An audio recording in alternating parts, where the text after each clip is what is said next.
We're now joined by our longtime friend, Micheline Davis, who's president and CEO of National Medical Fellowships, and also Ms. Davis is a trustee of the Caucus Educational Corporation. I'll get that out. Micheline, good to see you. Great to see you, my friend. We're going to put up the website for National Medical Fellowships. What is it and why is it so significant and related to the discussion we're about to have? Oh my goodness, National Medical Fellowships has been around since 1946, so for nearly 80 years, it has been advancing health equity at the intersection of the health-wealth gap. We have been providing scholarships and support and community and service learning training to Black and Brown students who have been interested in medicine in order to ensure that we are diversifying the clinical space. Well said. We're also going to put up the website for our friends over at the New Jersey Sharing Network, the organization committed to organ and tissue donation in the state of New Jersey. Micheline, we'll talk about a variety of health-related issues, but as it relates to organ donation, there's a disproportionate, very serious problem in the African-American community. The need is what it is, you'll describe it, and the availability of organs to those who are waiting and need them is a real problem. Talk about it. Yeah, so first of all, thank you so much for paying attention to this incredibly important topic. You know, despite record numbers of transplants in recent years, see, thousands still die waiting because there just aren't enough donated organs. And then some don't even get a fair chance, right? So what am I saying when I say that? Well, Black Americans are over 3 times more likely than our white counterparts to experience kidney failure. But oftentimes they face delays and even being put on the transplant list and are far less likely than their white counterparts to get an organ from a living donor as well, which, as you know, is the best kind of donation, right? The ABC News recently reported this out, that over 14,000 Black kidney transplant candidates were recently moved up the waiting list. Why? Because race was eliminated from the candidate criteria. Why is that important, my friend? Well, it's important because of the fact that there was an algorithm that has been utilized, which includes a variety of things, right? Everything from gender, weight, etc., age, but also the qualification of including race in that was really based on old assumptions, which were, quite frankly, completely incorrect, that literally indicated that kidney function was different in African diasporan people, right? And so eliminating that segment, they were literally able to ensure that nearly 15,000 people were ushered upwards on the wait list. Incredibly important. Folks, to understand the complexity of this and how significant it is, I'm going to go a little further into this. The issue of donor diversity, that there's a tremendous need, Micheline, for more diversity in the donor pool. But there's also some degree of reluctance and mistrust of the medical/healthcare system in the African-American community for a whole range of reasons. Could you do this for us? I was going back and reading a little bit about the Tuskegee syphilis experiment back in Alabama back in the day. That is one example of a significant reason why there's mistrust in the African-American community of the medical community, healthcare community. The Tuskegee experiment, briefly, what is it and why does it matter so much?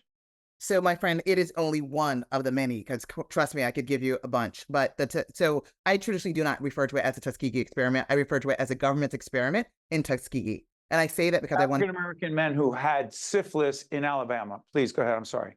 Yeah, absolutely. So, 2 things. One, the experiment was one where they pretended to treat syphilis when actually they were just providing them placebos because they wanted to see how syphilis would literally completely decimate the human body, and literally had individuals believing that they were receiving care just simply go through that so that they could track and monitor it, right? So that is just one episode, Steve, to be completely candid. But it's so important because it's really fundamental to understand that it was a government-sanctioned, a U.S. government-sanctioned experiment on individuals who literally had no ability to consent, were never informed, right? And were literally utilized as guinea pigs involuntarily. Now, all black men.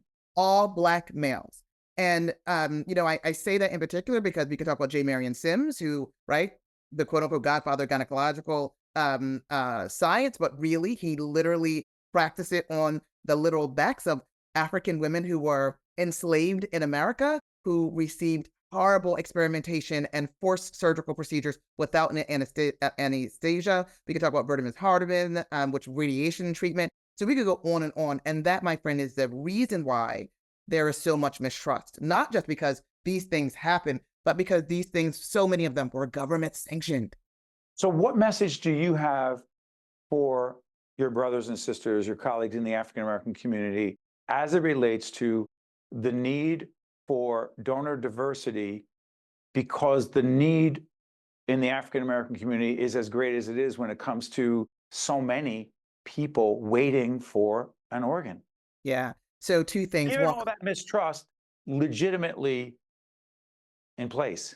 yeah, absolutely. So two things. One, Steve, as you know, and you know me, we are all my brothers and sisters. And two, it would be literally the fact that, listen, I would say to our African American community, the truth is that all of this is true. That literally up until the 1970s, we saw forced sterilization of indigenous women and African American women, all government sanctioned, right? I want to make certain that we say that, and it's because it's important to acknowledge it. And then to understand that this is about saving ourselves. This is about saving one another. This is about coming into community to understand that the need is dire, and that when we decide not to participate, not to be a part of this, then unfortunately we are exacerbating a need that we did not create, right? But that we have the power to impact now and today. So that is what I would say to them. The fact that your community needs you, that we are still a family, despite whatever attempts to divide us have accomplished. And the fact that overall Black patients still make up 28% of the waiting list of all organs, but account for just about 16% of deceased donors, right? So guys, we got to do something, right? There's a saying in the African American community, for us, by us. We need to do this for us, by us too. You were the first person to introduce me to the concept of social determinants of health. Okay. Briefly, what are they, and why do they still matter in 2024 now more than ever? Oh, my friend, you have such good questions.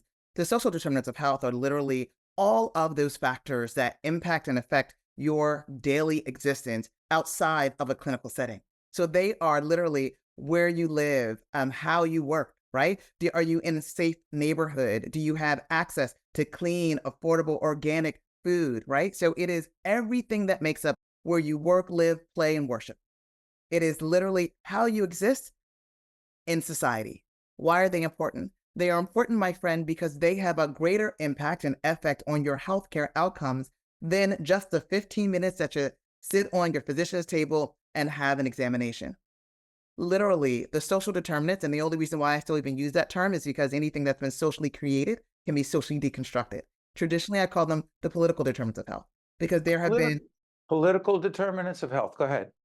so, and long before my dear friend Daniel Dawes wrote his book by that name, but go get it, rush to go out to go get it. But what I will tell you is the fact that so many of these things have been literally constructed as a result of systems and laws, everything from zoning laws, right? As in the creation of Levittown in Pennsylvania, which you can read all about in Color of Law. We're talking about redlining. We're talking about where redlining. banks and or the government engaged in the practice of making sure that only certain folks would live or could live in certain communities and other folks could and would not. Go ahead. That is exactly right. And then more, that the communities that the other folks had to live in, who could not live in those areas that you're talking about, that those communities were literally built on land that was deemed inhabitable for white Americans, right? And so as a result of that, that's why you see things like cancer clusters and higher rates of asthma in certain environments. Why? The environmental pollutants that were either already in the ground and or that were zoned to be around that particular community permitted these things to then have a horrible effect on the healthcare outcomes of those community members. We're talking about environmental justice here and a whole range of issues connected to it.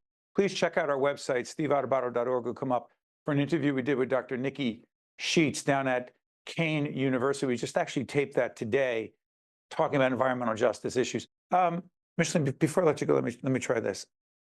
You and I have had countless offline conversations about a lot of things, but one of them is about race relations. it's unfair to bring this up toward the end of the interview, but I'm going to ask you this. As we are into 2024, important election coming up, every election is important. Why and are you still optimistic and hopeful that we will improve upon our on race relations and our ability to talk candidly, honestly, and listen to each other when it comes to race? Loaded question, I know. Good question, my friend. And my answer to you is unequivocally, unwaveringly, absolutely, positively, I remain hopeful. And I say that because I will not let this world steal my hope. Listen, Steve, we have been taught not to speak about religion, politics, and race. And so what we have learned as a society is how not to talk about these things in a manner with individuals who are different from us or have divergent views. As a result, we find ourselves in an environment that is hotly tension-filled right now. However, if we begin to alter that thought, that methodology, and we begin to understand that you do not have to look like me or come from where I come from in order for me to respect you and understand that your lived experience is important too, then we can agree to disagree and still like one another. Then we can agree that there's something to be learned from each and every individual with whom we encounter, whether we believe it or not in our first encounter. And so the truth of the matter is that there is always hope around how we can grow and continue to evolve together. And I will say this, that what I am seeing right now, if we do not get it right, the young people sure are going to try. So I remain hopeful. Well said. And also check out the interview we did with Dr. Cornel West. We just taped it a couple of weeks ago. He talked about being a, quote, prisoner of hope. He's a prisoner of hope.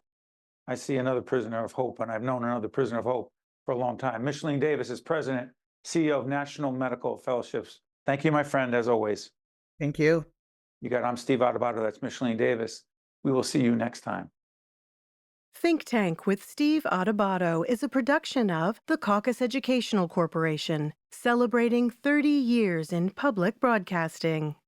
Funding has been provided by New Jersey Sharing Network, Johnson & Johnson, Robert Wood Johnson Foundation, Holy Name, PNC Foundation, the New Jersey Education Association, Delta Dental of New Jersey, the Fidelco Group, and by the Turrell Fund, a foundation serving children.